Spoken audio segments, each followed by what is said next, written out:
Olá, começa agora o programa Trabalhador em Foco. Esse programa que é uma realização do Movimento Sindical de Petrópolis, através da união de diversos sindicatos que fazem com que eu tenha a oportunidade de levar para você e de casa informações precisas e relevantes sobre o dia a dia de todos nós trabalhadores.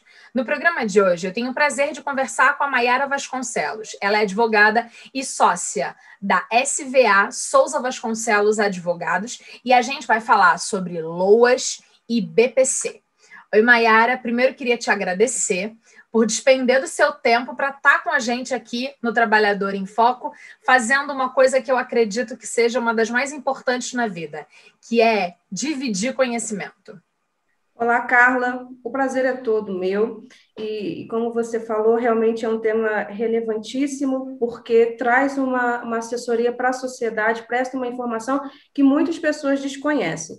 E o nosso juramento como advogado é justamente isso, né? Manter a lealdade com os nossos clientes e com a sociedade, que é o principal objetivo de todo advogado, é fazer a diferença no meio onde ele vive, onde ele trabalha. E isso só me acrescenta a nossa reunião, nosso bate-papo hoje.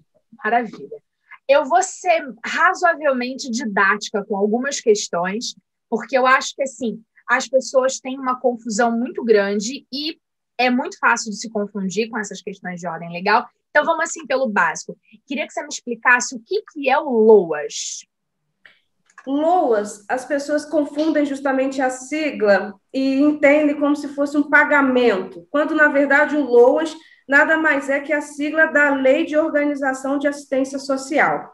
É uma lei que já tem um tempo de duração, foi instituída no ano de 93, e ela visa justamente amparar aquele cidadão ou aquele indivíduo que esteja em estado de vulnerabilidade social, trazendo uma visão mais humanitária para as pessoas que necessitam de um amparo governamental. Então, o LOAS nada mais é que essa lei que instituiu o benefício que vai trazer o amparo para essa pessoa que está em vulnerabilidade social, como também traz diretrizes sobre como entender quem é deficiente, quem se enquadra dentro dos requisitos dessa lei, o que seria uma vulnerabilidade social. Ai, exatamente isso que eu ia te perguntar. A gente usa muito esse termo na comunicação, a gente usa muito na sociologia, a gente fala, ele é vulnerável social, a vulnerabilidade social. A gente comenta muito sobre isso, mas eu acho que a gente nunca explicou aqui no Trabalhador em Foco o que é uma pessoa considerada vulnerável socialmente falando. É justamente isso, até uma nomenclatura jurídica, né? O vulnerável é a pessoa que está suscetível às mazelas ou à marginalização da sociedade. O que seria isso? São as pessoas de baixa renda, as pessoas que às vezes não têm a condição básica para sobreviver. Eu não digo nem viver, é sobreviver mesmo.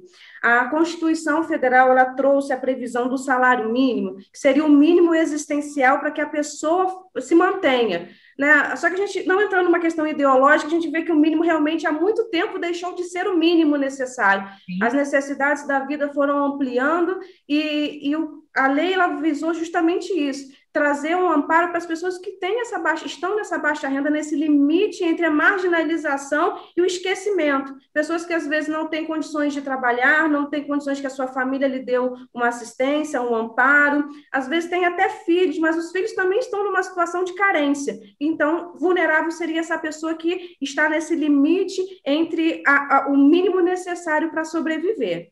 Perfeito. Acho muito interessante essa sua fala a respeito do salário mínimo, porque comunga muito com o que a gente fala aqui no programa Trabalhador em Foco, e eu sempre ressalto, quando a questão é salário mínimo, que constitucionalmente o salário mínimo, em via de regra, deveria custear 5 coisas: alimentação, habitação, educação, saúde e lazer. E como é que a gente consegue imaginar um indivíduo, seja ele sozinho ou em constituição familiar, com R$ 1.100 hoje no Brasil, conseguir essa coisa toda? Se ele paga aluguel, já era, e aí você vai pensar em água, luz e tal, e o quanto que está o pacote de 5 quilos de arroz, porque eu sempre falo aqui no Trabalhador em Fogo o que aconteceu com o arroz nessa pandemia, dentre outras tantas coisas, né? É bem complicado mesmo. A gente vê que até o piso salarial para as categorias visa manter essa qualidade, e o salário mínimo hoje é uma utopia, né? Infelizmente, é isso que a gente Mas vê. vamos voltar para o nosso tema, vamos seguir lá. E aí, eu queria que você me explicasse o seguinte: o que, afinal de contas, é o BPC? Bom, o BPC, a sigla até é um pouco confusa, né? Mas o BPC nada mais é que o benefício previsto na lei para amparar essa pessoa que está numa condição difícil, né? Que está na questão na situação de vulnerável. O BPC é a sigla de benefício de prestação continuada, e aí ele justamente tem essa nomenclatura de benefício, porque é algo concedido, né, agraciado pelo governo para as pessoas que estão nessa condição de vulnerabilidade. É uma prestação, porque ela é mensal, ou seja, é um benefício contínuo, né? Ele tem essa prestação mês a mês, e ele é continuado porque há uma fiscalização do governo para ver se a pessoa se mantém naquela linha da pobreza, né? Para ver se o benefício ainda pode ser mantido. Aí, por isso, a sigla e a nomenclatura ela é bem explicativa, né? Ela é autoexplicativa nesse ponto, até para você entender depois, quando nós formos falar dos requisitos, a questão dessa continuidade, né? Quanto tempo dura, quais são os requisitos. Então, a própria nomenclatura nos induz a essa indicação. Perfeito. Nesse contexto, toda vez que eu, Carla, enquanto produtora e apresentadora do programa Trabalhador em Foco, vou falar a respeito de benefícios, eu me apego um pouquinho nessas questões de ordem teórica para as pessoas irem solicitar o que precisam da forma correta. E aí, uma questão muito simples. Tem gente que fala assim, por que você não pede o LOAS? Por que você não resolve com o BPC? E aí vem a questão prática. Qual a diferença dessas duas siglas na hora que o trabalhador vai entender ou o cidadão vai entender? Estou em vulnerabilidade social e eu vou pedir o que a quem? Justamente essa confusão do LOAS com o BPC é justamente a primeira introdução do que seria a Lei Orgânica de Assistência Social.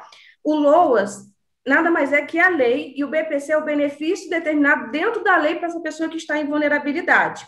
Sim. E ficou popularmente conhecido esse benefício como LOAS, para identificar a lei, né? Mas o nome correto dessa prestação governamental é BPC, Benefício de Prestação Continuada. Mas ficou tão amplamente divulgado o LOAS, que hoje você falando o LOAS fica até mais fácil na pessoa que não tem muito estudo, muito conhecimento dela, entender o que você está querendo dizer. Então, quando a pessoa, por exemplo, chega aqui no escritório, eu quero saber se eu tenho direito ao LOAS, eu já identifico que é esse tipo de benefício, não corrijo a pessoa porque é a cultura que ela tem, e acabou caindo no gosto do povo essa sigla também como sinônimo do BPC, né? Mas o correto mesmo seria o BPC. Legal. Isso é importante porque eu acho que, assim, o nosso papel aqui é de educativo, é educacional mesmo. É a gente levar da forma mais prática possível, mais tranquila para esse trabalhador, para esse cidadão, os direitos dele, mas para ele ter um mínimo de entendimento na hora de cobrar o que ele merece. E aí, o que ele tem direito, né? Então, é muito importante. Mas queria que você me explicasse como é que funciona o BPC, afinal de contas, o que é preciso para conseguir o benefício? Bom, a lei ela traz alguns requisitos para você estar inserido nesse programa governamental, né? O principal a gente já acabou mencionando aqui, que seria a questão da vulnerabilidade social, a questão de ser baixa renda, de ter uma limitação de rendimento, inclusive da família, porque ele visa a análise familiar como um todo, não é só da pessoa que está pleiteando o benefício, e a própria lei ela traz duas vertentes, né? Dois tipos de requerentes. Seriam os idosos maiores de 65 anos, que não possuem um amparo, né, de uma aposentadoria por idade ou por tempo de contribuição, e que não tenham condições de custear as suas despesas, ou seja, não tem uma renda, como uma casinha alugada, recebam um rendimento ali, e também as pessoas com deficiência. E para as pessoas com deficiência, independe de idade. Eu falo com deficiência para trazer mais próximo de quem estiver nos ouvindo, mas a lei trata essa pessoa com deficiência não mais como um deficiente, mas alguém que detém de algum tipo de limitação. E seria ela uma limitação física ou uma limitação mental, né, que são aquelas doenças cometidas no psique, ou até mesmo a limitação sensorial, por exemplo, surdez, a pessoa é muda, né, tem problema na fala, não precisa nem ser muda de tudo, tem algum tipo de limitação que faça com que ela não participe da sociedade em plenitude de condições com os demais. né, com aquela pessoa que consegue falar, que consegue andar perfeitamente, justamente porque o mercado de trabalho se fecha para essas pessoas que têm a limitação. Então, o benefício visa justamente trazer o amparo para essas pessoas. Perfeito. Agora, como a gente está falando do BPC como um benefício de prestação continuada, e a gente está falando que esse cidadão vai solicitar ao governo um aporte financeiro, eu queria saber qual é a renda mínima dessa pessoa para ela pedir o benefício. Ou então, qual é a renda familiar. Vamos falar números, assim. Eu sou cidadão, eu tenho uma atividade laboral, ou eu não tenho a carteira assinada. Como é que é isso? Quanto dinheiro que essa pessoa pode ter ou não pode ter para poder pedir o benefício? Isso, justamente a análise social, verifica não só a questão financeira, mas também as condições de onde a pessoa mora, como ela se veste, quais são os bens que ela tem dentro da casa. Mas a lei, ela traz um requisito bem objetivo. Ela estabeleceu uma renda per capita de 1/4 do salário mínimo para cada integrante da família. O que isso quer Falando dizer? de R$ 260. 200, Mais ou menos, 275 hoje com o aumento do salário mínimo por pessoa, né? Na verdade, a gente chega até se condoer que tem famílias que não têm uma renda nem de R$ 100 por pessoa. E muitos, às vezes, têm uma renda um pouquinho superior, mas não é necessário, ou não é todo necessário para custear aquela pessoa que está pleiteando. Mas, objetivamente, a lei traz esse requisito, que a renda familiar seja de 1/4 do salário mínimo, ou seja, R$ 275 hoje por pessoa. E quem seriam essas pessoas que fariam parte dessa contagem? Seriam todas as pessoas que convivem na residência com o requerente. Por exemplo, filho, esposa, enteada, ou até mesmo aquele sobrinho agregado que mora lá. Se ele compõe o núcleo familiar, o núcleo de convívio, ele entra na contagem também do BPC, da análise do requisito. Morou embaixo do mesmo teto, está contando para poder fazer a divisão. Significa, na prática, se a gente tem um trabalhador dentro de uma casa com 7 pessoas, e aí esse um trabalhador tem um salário mínimo, e a gente tem uma criança com uma deficiência, matematicamente a gente já consegue pedir o BPC para essa criança. Sim, sim. Até um adendo que eu gostaria de fazer a nossa conversa aqui é que, embora a lei ela traga um requisito muito objetivo, muito cerceado, muito engessadinho, o judiciário, o Poder Judiciário, ele tem interpretado essa lei de forma mais abrangente. Ou seja, esse requisito objetivo, ele tem que ser analisado caso a caso. Porque tem situações em que, por exemplo, fugir um pouquinho dessa renda per capita, a pessoa, por exemplo, tem uma renda per capita de R$ 400 por pessoa, mas é um idoso que tem uma necessidade medicamentosa absurda, o valor da alimentação já ultrapassou a necessidade, né, com aquele salário que algum daqueles integrantes recebe. Então, o judiciário ele tem essa preocupação em ver a real condição da pessoa, né? Então, mesmo que ultrapasse um pouquinho, ela fará jus se ela ainda continuar na situação de vulnerabilidade.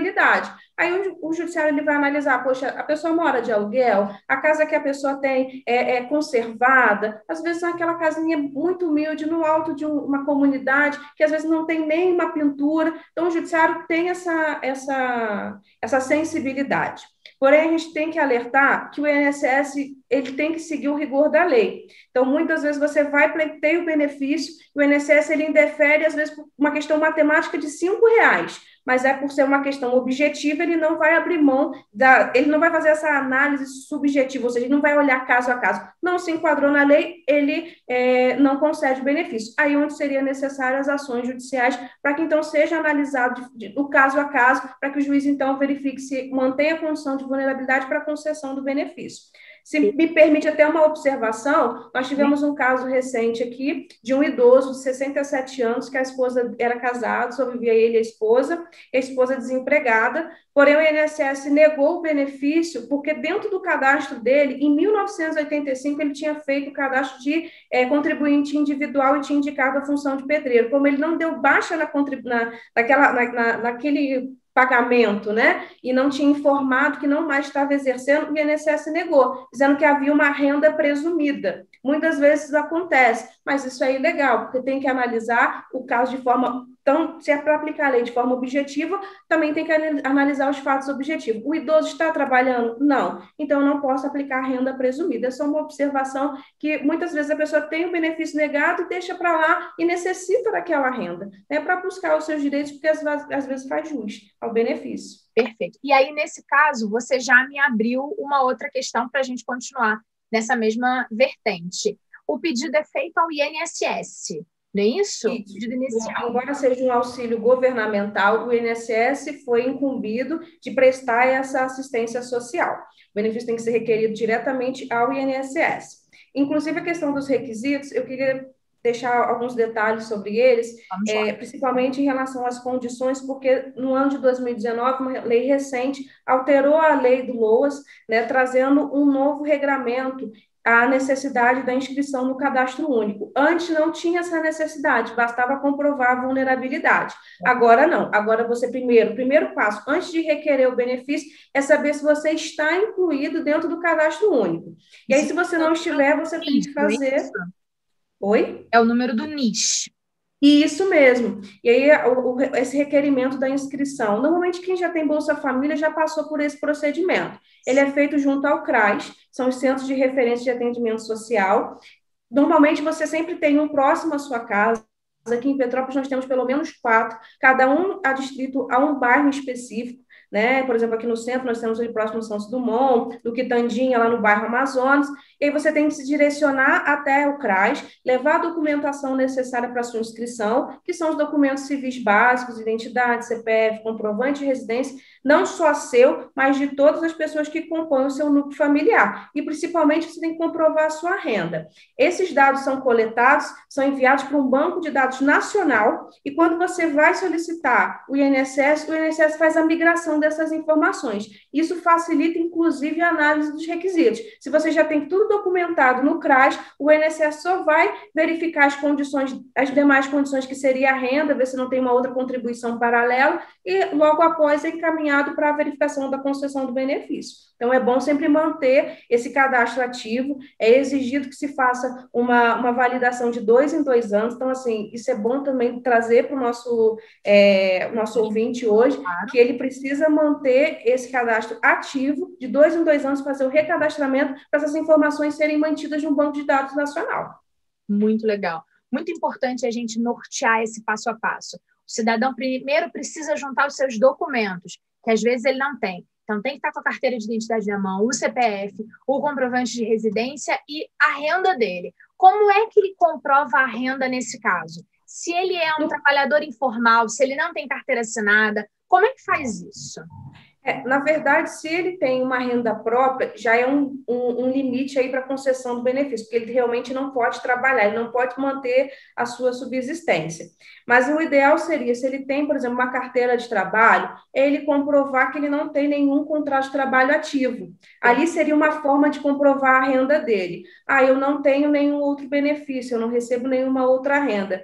Aquilo que a gente não tem, a gente também não precisa comprovar. Porém, dos demais que tem essa habitualidade de trabalho, se eu tenho algum parente que mora comigo, tem contrato de trabalho ativo, ou ele é um microempreendedor, ele precisa levar a carteira de trabalho, ele precisa levar a comprovação do MEI, e normalmente, ano a ano, o próprio sistema do MEI, ele te dá um informativo sobre o seu rendimento. Aquilo ali também é uma prova. Outra prova também que é interessante é o próprio CNIS, que é o Cadastro Nacional de Informações Sociais, obtido no próprio site do INSS. Isso é interessante para os demais componentes da família, que é quem está realizando o cadastro vai verificar que não está tendo contribuição de relação de emprego, e se ela não tem nenhuma inscrição no MEI ou em nenhuma outra empresa, presume-se que ela não tem renda. Ótimo, maravilha. Falamos dessa questão da renda, já falamos quem recebe o BPC, e aí a gente está vivendo um momento muito atípico. O governo federal acaba de dizer que vamos ter aí a ampliação do auxílio emergencial por mais alguns meses. E a minha pergunta é, quem recebe o BPC tem direito ao auxílio emergencial? Não, não tem. Justamente porque a própria lei que criou o LOAS, ela traz uma limitação ao recebimento de outro benefício. Então, se ela tem um outro benefício governamental que lhe dê o subsídio de vivência, o BPC já não seria mais viável, né? Então, é bom prestar atenção, porque às vezes a pessoa vai, faz um cadastro, acaba criando uma divergência, o INSS chama para prestar esclarecimento. Então, assim, quem já recebe o BPC não precisa fazer o cadastro do auxílio emergencial. E até um ponto interessante, que a lei a medida provisória, que depois foi convertida em lei, que definiu o auxílio emergencial, ele trouxe uma disposição para antecipação do pagamento do benefício de prestação continuada, justamente para demonstrar que tem essa separação, que você não pode receber os dois ao mesmo tempo. Então, as pessoas que já estavam numa questão de condição de vulnerabilidade, elas não entravam com pedido de auxílio emergencial, ele entrava diretamente no INSS com o LOAS e haveria a possibilidade de uma antecipação de 4 meses de pagamento no valor de R$ 600 cada, para até sair a análise completa do requerimento feito junto ao INSS. É justamente para fazer a divisão desses núcleos, né? Quem é um trabalhador informal, o trabalhador perdeu o seu trabalho, precisa do auxílio emergencial, vai ao pé do auxílio emergencial. Aquele que já tem condições do LOAS, já faz o requerimento do LOAS para não tumultuar até a análise do governo, para mapear como que estava a condição dos cidadãos em si, né? Como a sociedade como um todo. Perfeito. Nesse contexto, a gente já falou de quem tem direito na prática, e aí eu queria entender uma questão. A partir de que idade? Porque, assim, a partir de que momento que a gente consegue entender que aquele cidadão está em vulnerabilidade e precisa de algum aporte do governo?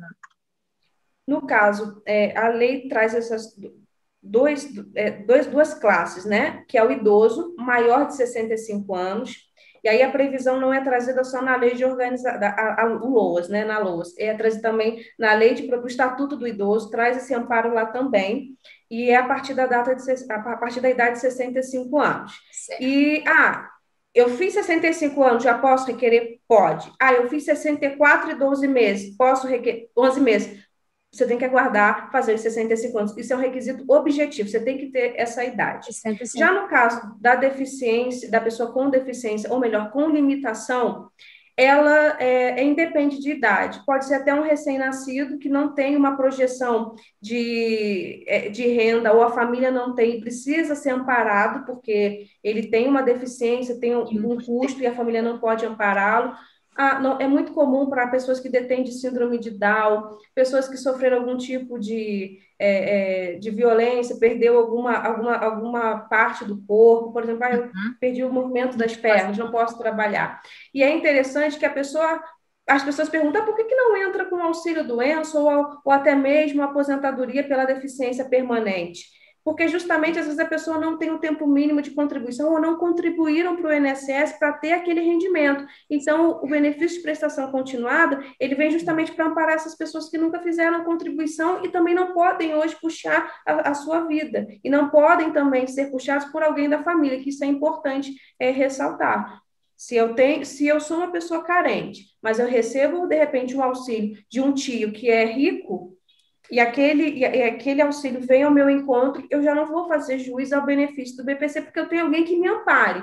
Agora, isso é muito incomum de acontecer. É muito raro alguém ter algum outro familiar que preste essa assessoria, e quando presta, é aquela questão, eu vou te dar um quilinho de arroz, um quilinho de feijão, não é algo permanente. É verdade. Do benefício que é continuado, ou seja, que você vai ter Sim. todo mês aquele mesmo valor para que você possa manter a sobrevivência, essa coisa da ajuda, a cesta básica da igreja, ou o colega que fez uma rifa, ela é descontinuada, diferente do benefício que mantém uma segurança mínima para esse indivíduo que é beneficiado.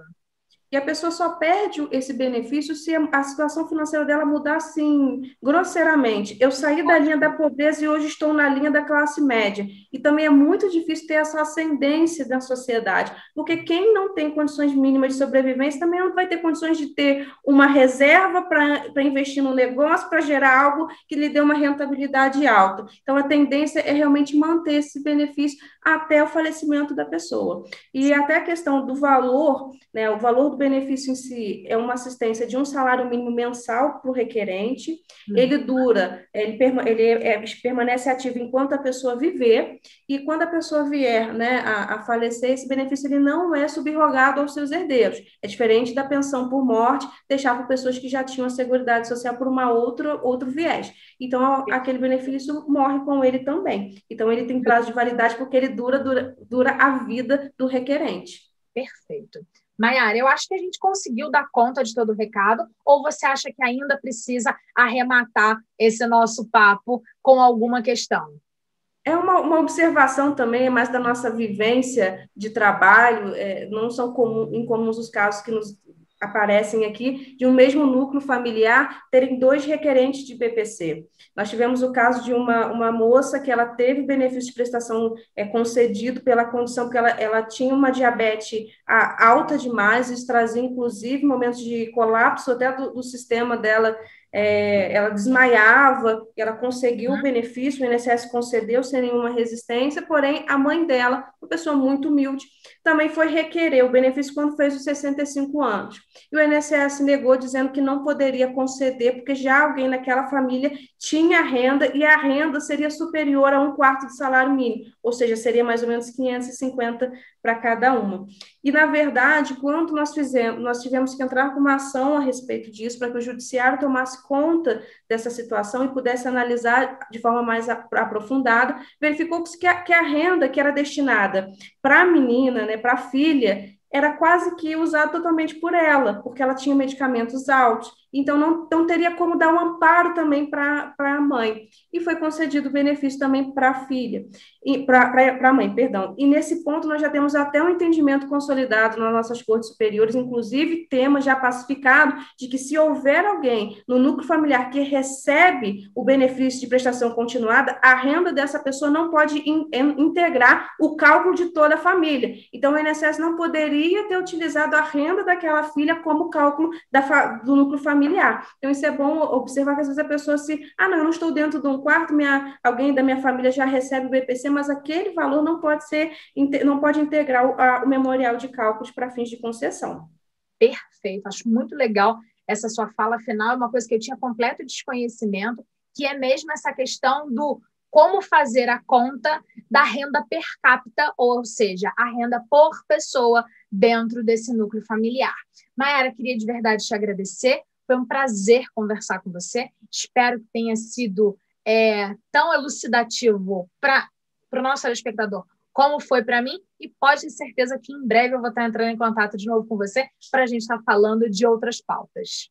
Eu que agradeço o convite, para mim é sempre um prazer transmitir o nosso conhecimento, o pouco que a gente tem, mas da nossa vivência também, durante o tempo, né? E deixar aqui a todos também a nossa disposição para orientação. Eu acho que é o papel do advogado, a gente não só recebe pelo nosso trabalho, mas a gente também tem que influenciar a sociedade de alguma forma. Então, tanto eu como todo o meu escritório está aberto para qualquer informação, o que precisar, estamos aí à disposição. Muito obrigada pelo convite mesmo, fico muito honrada com o nosso bate-papo de hoje. Obrigada, Maiara. Obrigada a você também de casa que ficou com a gente. A gente volta em breve com um novo programa Trabalhador em Foco. Um abraço grande e até o próximo. Tchau, tchau.